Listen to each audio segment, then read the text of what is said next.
natural for him to consider remarrying. Keisuke grabs Takei's hand, swearing he has no such intentions. Takei sarcastically says men are useless, though her heart was bursting with joy. The next day, Keisuke sets up a barbecue to bring both families closer. Their daughter Mai arrives with her new boyfriend. He's not handsome but decent, with a genuine smile. Keisuke sarcastically remarks the boy seems unreliable. Seeing Mai's radiant smile, Takei knows the couple will be happy. The families enjoy the gathering, except Takei's mother, who sits awkwardly apart. Noticing her mother's sadness, Takei places a roasted marshmallow in her coffee, a family tradition from past outings. Her mother tries it, and immediately, while walking her mother home, Takei apologizes, saying she's tried everything, but can't recover Marika's memories. Her mother regrets her angry words, wishing Marika would disappear. She blames herself for the current situation. After the gathering, Keisuke walks his coworker home. She'd been scolded at work earlier. To cheer her up, he gives her Takei's handmade marshmallows, mistaking this as romantic interest. She hugs him warmly, before shyly running off. Takei witnesses this from a distance.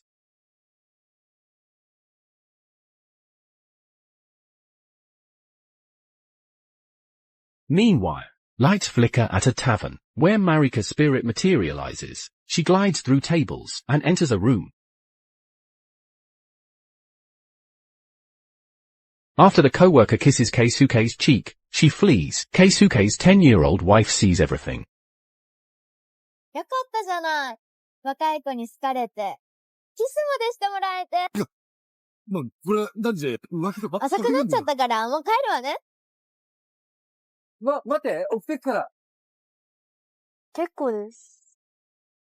The next morning, Keisuke meets the coworker on the street. She confesses sincerely, declaring firmly, "If you agree, we can marry anytime." Keisuke is utterly confused. He doesn't know how to refuse. I don't know how to explain it to Takei. Tired, he ran to the tavern and went crazy. Suddenly, Guehue's younger brother, Tomori, came over. He said his mother was seriously ill. I hope the whole family can go back and meet again. Keisuke thought, just take this matter to explain to you clearly. He hurried to Guehue's house and said he wanted to go back to his hometown together. But precious benefits think people who die before their parents have no face-to-face. But then again, in fact, I miss my mother very much. At night, my mother saw Guehue's mind. She set up snacks and ate and talked. She advised Guihui to go back and have a look. He also said that his mother was a gambler and ignored himself. But since my mother died, she lives in remorse every day. Hate yourself not to see the last side. Mom doesn't want Guihui to go her own way. Finally, under the mother's persuasion, the Guihui family returned to their hometown. Watching a mother with Alzheimer's, Guehue's face was full of consternation. My mother was still normal before she died. On mother's birthday, he also personally put on a red sumo suit for his mother. The family is happy together, but now mother and daughter meet but can't recognize each other. This is how cruel. Guehue's heart is extremely uncomfortable, but the mother looked at the little girl in front of her, actually called out the name of Guihui. He also grabbed Guehue's hand and said, "It's nice of you to see me from far away." She touched Guehue's head. "It's good to keep repeating in your mouth."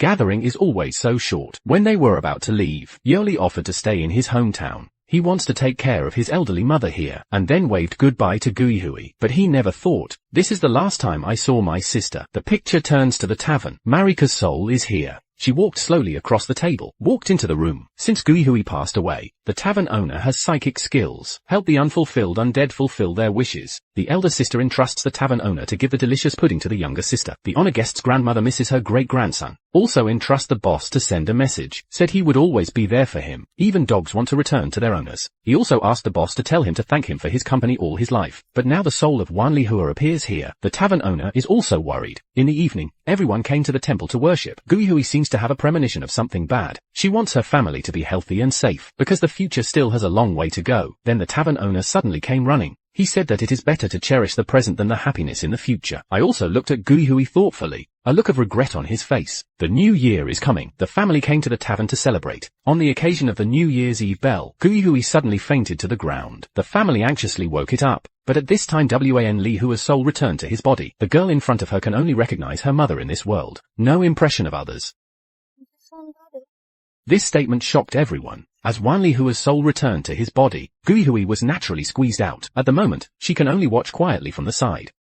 There's nothing we can do. The next morning, a miracle occurred. Takei had returned to the girl's body. She prepared breakfast as usual. She gave her daughter New Year's money, The mother sensed something wrong on their way home. Takei remained silent, seemed to be hiding something intentionally. Takei's daughter also felt something was off. He told Takei's brother what happened that day. Then he suddenly remembered his girlfriend didn't recognize him after waking from a fainting spell. Just like what happened with my sister. She even wrote a reincarnation story about her. Maybe we'll find answers through her. He tried calling his girlfriend, but her number was disconnected. Coincidentally, her book signing was tomorrow. They decided to try their luck there, maybe find some clues. They queued early the next day, but number tags ran out when their turn came. Only Keisuke and Tomori got tickets. Keisuke handed documents to Izumo, but staff mistook him for a die-hard fan. They confiscated the materials. Tomori directly asked to meet Izumo, but she ignored him, signed his manga and sent him away. Tomori kept mentioning past memories, but Izumo acted like a different person, completely disregarded him. As Takei called them useless, Mai found hidden writing in Izumo's book. It invited them to a cafe meeting. Tomori explained his sister's reincarnation. Izumo showed no surprise, remained eerily calm.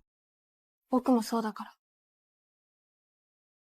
An old man's soul in a young girl's body. He was a novelist who died in an accident 5 years ago. Thought he reincarnated incorrectly, but she clarified it wasn't reincarnation. Asked the girl, remember anything before entering this body? Takei stayed silent. Izumo explained to everyone, those who die with regrets remain wandering among the living. Recalled meeting a girl with crutches, injured, couldn't enter her dream college, felt hopeless about life. I tried comforting her, but our souls suddenly swapped. She wanted to disappear. My soul wanted to survive. The contact created a soul link. Takei's soul must have swapped. The same way with Marika. Did Takei forget the swap, or is she hiding it? Izumo couldn't tell. Recently, Izumo collapsed. After finishing her novel, the real Izumo returned, terrified of reality, retreated into hiding, just like when Takei fainted, and became Marika upon waking. Occupying someone's body can't last forever. At home, Takei recalled Izumo's warning, cowered fearfully in a corner. Keisuke remembered marital moments, felt conflicted, feared losing Takei again. If her soul returned, he asked the bar owner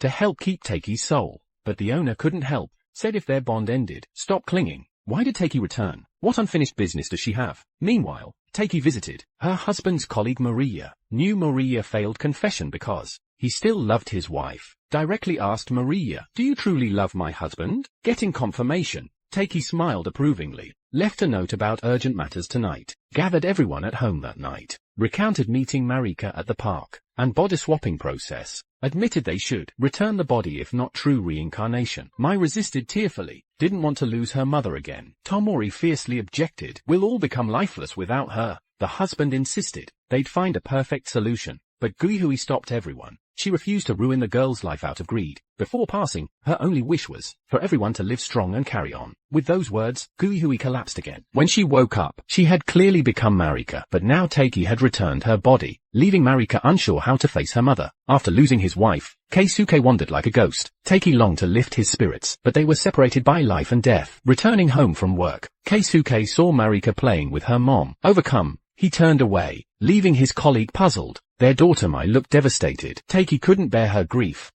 気の元なんだから。 But between life and death, she could only watch silently. Takei complained to the bar owner. Being unable to talk to family tormented her. The owner could do nothing. Her husband was like a lost soul, haunting their old dating spots. When Takei's brother arrived, he showed his new manga to the owner. The kind owner shared each page with Takei. Takei smiled at Tomori's progress. As she bid Tomori farewell, Takei's time came to depart. She went to the park to cross over, but Marika's spirit left her sleeping body and found Takei at the park, begging Takei to possess her again. For proper goodbyes with family, Takei rushed home in Marika's body for one last weekend together. Coinciding with their anniversary, they shopped for Mai's gift. Takei splurged on the priciest necklace. Keisuke paled at the price tag. Takei smacked his forehead. My last gift for our daughter. Don't be stingy. He realized she was right. Fine. Your call. Takei arranged Mai's date at a tea house, posing them as newlyweds in a game, to greet the parents, so Takei could talk to Mai's boyfriend properly. But the boy took the act too seriously. He formally proposed marriage. Takei was moved, and told him solemnly, the road ahead will be tough, but no matter what, please protect my daughter.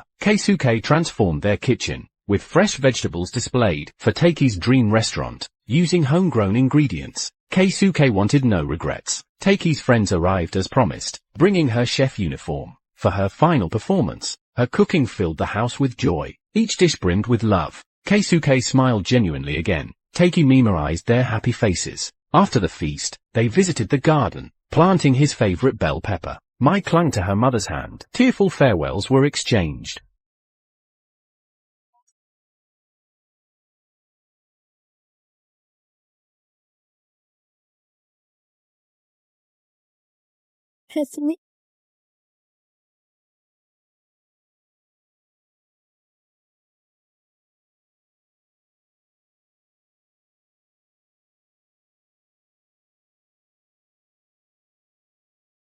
At sunrise, Marika's spirit returned. Father and daughter found peace.